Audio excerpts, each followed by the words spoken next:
I am Dr. Arsha Kane and I am involved in the fight against cancer. I am doing little bit part in reducing the sufferings of many cancer patients. I am presently associated with Cancer Centers of America in Nashik as consultant head and neck oncosurgeon. The symptoms of head and neck cancers, like any other cancer anywhere in the body, are mainly ulceration and abnormal swellings. Ulcerations, the ulcers anywhere in the head and neck region, oral cavity or larynx or anywhere in the skin, like skin, that is non-healing. Usually any traumatic ulcers heals within a specified period of time when it is non-healing, and it keeps growing and has secondary characteristics like there is a swelling associated with the ulcers. If it starts oozing, blood oozes from that, and it emanates a foul smelling discharge, that can be a symptom of cancer. Similarly, the swellings in an abnormal way, it is growing in abnormal locations, and we can be secondly changed in ulcerations.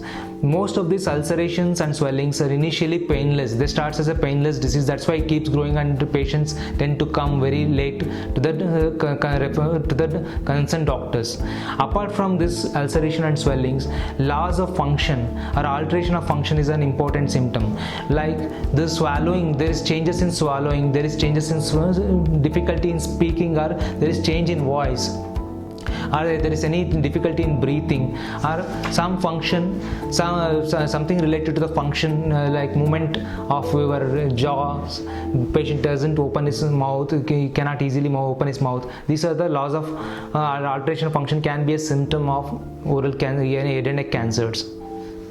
Apart from ulceration and swellings, there can be symptoms related to loss or alteration of some certain functions.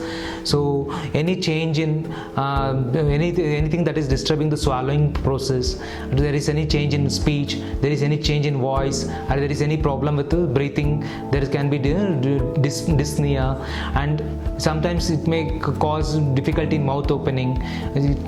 Tumors affecting the nose or paranasal sinus can affect the smell sensation, and sometimes affects the vision. There will be vision disturbances. Any tumor in the neck can affect the neck movements. These can also be the symptoms of head and neck cancers.